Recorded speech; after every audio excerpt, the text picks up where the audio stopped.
இயேசு கிறிஸ்துவுள் பிரியமான உறவுகளே, இன்றைய நாளில் நாம் லூக்கா நற்செய்தி 6வது அதிகாரம் 27 38 வசனங்கள் வரை சிந்திக்க அழைப்பு விடுக்கப்படுகிறது.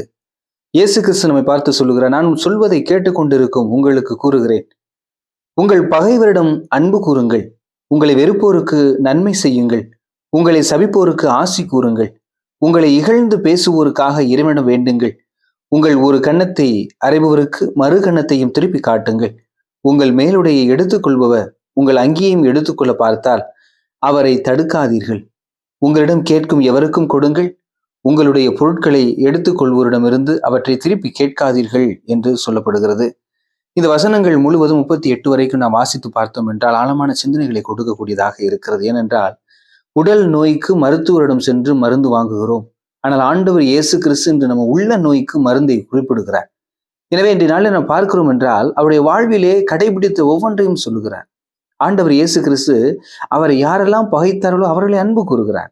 சிலுவையில் இருக்கும்போது தன்னை ஊடுருவ குத்தியவரையும் தன்னை இகழ்ந்தவர்களையும் தன்னை சிலுவையில் அறைந்தவர்களையும் பார்த்து இறைவனாகிய தந்தையை நோக்கி கூறுகிறார், தந்தையே, இவர்கள் அறியாது செய்கிறார்கள், இவர்களை மன்னியும் என்று கூற அந்த மனம்தான் நமக்கு வேண்டும் என சொல்லப்படுகிறது. காரணம், இவர்கள் அறியாது செய்யும் போது நான் அவர்களுக்கு எப்படி தீர்ப்பு எழுத முடியும் என்பதுதான் உண்மையாக இருக்கிறது. இன்றைய வாழ்க்கையிலே நம்முடைய வாழ்க்கையிலே நாம் சிந்தித்து பார்த்தோம் என்றால் நம்முடைய துன்பத்திற்கும் துயரத்திற்கும் ஏற்படுத்தக்கூடிய நபர்களுடைய அறியாமை தான் காரணமாக இருக்கிறது. எனவே அவர்கள் அறியவில்லை, இன்னும் அவர்கள் அறியவில்லை.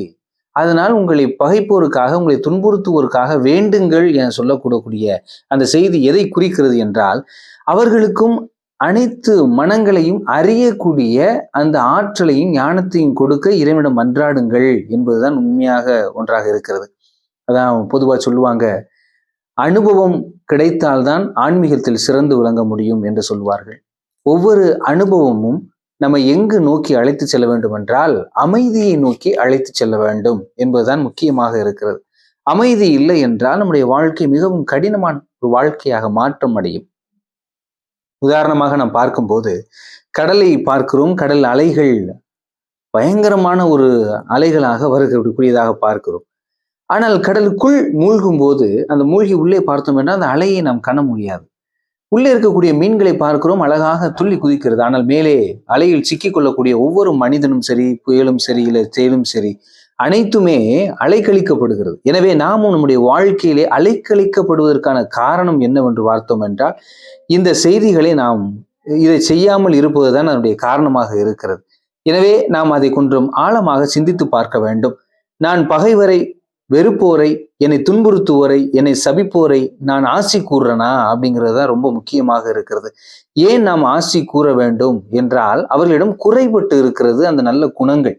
எனவே அந்த நல்ல குணங்களை குறைபட்ட விடைபெற்று இருக்கக்கூடிய அந்த குணங்கள் கிடைப்பதற்காக நம்மிடம் இருக்கக்கூடிய அந்த பொறுமை, அமைதி, பரிவு, நன்னயம், அந்த பண்புகளை ஆசியாக அவளுக்கு கொடுக்க வேண்டும் என்று ஆண்டவர் கூறுகிறார். இப்போ ஒருத்தர் திட்டிக்கிட்டே இருக்கிறார் நம்மளைய பார்த்து, நம்ம கொஞ்சம் பொறுமையா இருந்தோம்னா அவரே போயிடுவார், போயிடுவார். இதை என்ன பழமொழியில் சொல்லக்கூடியது, என்ன பழமொழி சொல்லுவாங்க என்றால், சூரியனை பார்த்து நாய் குறைத்தால் நாய்க்குத்தான் வாய் வலிக்கும் என்று சொல்வது போல இந்த நபர்களும் நம்ம மத்தியில இருக்கக்கூடிய ஒரு சூழ்நிலையை நாம் ஆழமாக சிந்தித்து பார்க்க வேண்டும். இந்த சூழ்நிலையிலே நமக்கு ஆண்டவர் இயேசு கிறிஸ்து ஆன்ம மருந்தாக கொடுக்கக்கூடிய அந்த வார்த்தைகள் மிகவும் முக்கியமாக இருக்கிறது. இன்று நாம் நம்முடைய வாழ்க்கையிலே துன்பங்கள், துயரங்கள் காரணம் என்னவென்று பார்த்தோம் என்றால் நாம் பிறரை மன்னிக்க மறந்தது, பிறரை அன்பு செய்ய மறந்தது, பிறரை நம்மளை சபிக்கிறவங்களை நம்ம மனசுக்குள்ளே வச்சுட்டு போறது. இப்ப நம்மளை சபிப்பவர்களை பார்த்து நம்ம ஆசி கூறும்போது அவர்களுக்கு நாம் விடுதலை கொடுத்து விட்டோம். அதாவது என்னன்னா, அவர்களை நாம் சிறை பிடிக்கவில்லை, நாம் சிறைபிடித்து என் உள்ளத்தில் வைத்து அதை தியானித்து அதை பிழியவில்லை. நம்ம என்ன பண்றோம் அப்படின்னா, பல நேரங்களில் ஆண்டவர் கொடுக்கக்கூடிய அருமருந்தை விட்டு சக்கைகளை, அதாவது கரும்பினுடைய சாறை எடுத்த பிறகு சக்கை இருக்குமோ அந்த சக்கைகளை மிண்டு அசைக்கக்கூடிய மனிதர்களாக, அசைபோடக்கூடிய மனிதர்களாக மாறிவிட்டோம் என்பதுதான் பொருள். நம்மை துன்புறுத்துவர்களும் சரி, அனைத்து நபர்களும் சரி, நம்மை பாடுபடுத்தி நம்ம இல்லாது பொல்லாது சொல்றது, சபிக்கிறவங்க எல்லாரும் பார்த்தீங்கன்னா ஒரு சக்கைக்கு சமம் தான். அவரிடம் சாறு இல்லை. அந்த சாறு கிடைப்பதற்காக நீங்கள் அவர்களுக்கு ஆசி கூறுங்கள் என்று ஆண்டவர் சொல்லுகிறார். எனவே அதை சொல்லி முடித்த பிறகு ஆண்டவர் இயேசு கிறிஸ்து 38வது வசனத்திலே சொல்லுகிறார், கொடுங்கள் உங்களுக்கும் கொடுக்கப்படும், அமுக்கி குலுக்கி சரிந்து விழும்படி நன்றாய் அளந்து உங்கள் மடியில் போடுவார்கள், நீங்கள் எந்த அளவையால் அளக்கிறீர்களோ அதே அளவையால் உங்களுக்கும் அளக்கப்படும் என்று சொல்லப்படுகிறது. எனவே அன்பிற்கினிய உறவுகளே, நம்முடைய அளவை நாம் சிந்தித்து பார்ப்போம். நான் எப்படி அளக்கிறேனோ அதே போலதான் எனக்கும் அளக்கப்படும் என்பது உண்மையாக இருக்கிறது. நாமும் சரியான முறையில் அளப்போம். நம்முடைய அகத்தை தூய்மையாக்கி கொள்ள முற்படுவோம். இதுதான் இறைவன் நமக்கு கொடுத்திருக்கக்கூடிய வாய்ப்பாக நாம் பயன்படுத்த வேண்டும். எனவே நாம் அதை விட்டுவிட்டு சண்டை போடுவோருடன் நாமும் சண்டை போடுவதும், பொறாமைப்படுவரோடு சேர்ந்து நாமும் பொறாமைப்படுவதும் இருந்தோம் என்றால் நம்முடைய வாழ்வில் மகிழ்ச்சி இருக்காது.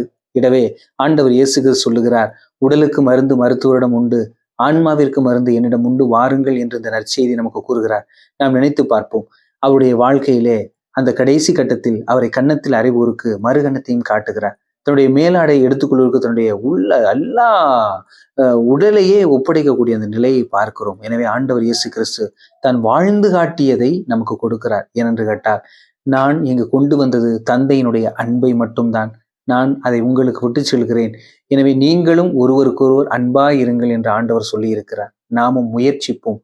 பகைப்பவர்களை நினைத்து கொண்டிருந்தோம் என்றால் நம்முடைய வாழ்வை புகைந்து கொண்டுதான் இருக்குமே ஒழிய என்னாலும் அன்பு தீயினால் எரிந்து கொண்டிருக்க வேண்டும் என்பது ஆண்டவர் இயேசு கிறிஸ்துவனுடைய விருப்பமாக இருக்கிறது. எனவே இயேசுடைய விருப்பத்தை நிறைவேற்ற நாமும் முற்படுவோம். அகமருந்து ஆண்டவர் இயேசு கிறிஸ்து தருகிறார். அந்த மருந்தை உண்டு நாம் ஆன்மாவை பலப்படுத்துவோம், திடப்படுத்துவோம், வலுப்படுத்துவோம். அதற்காக இறைவனிடம் மன்றாடுவோம். ஆமென்.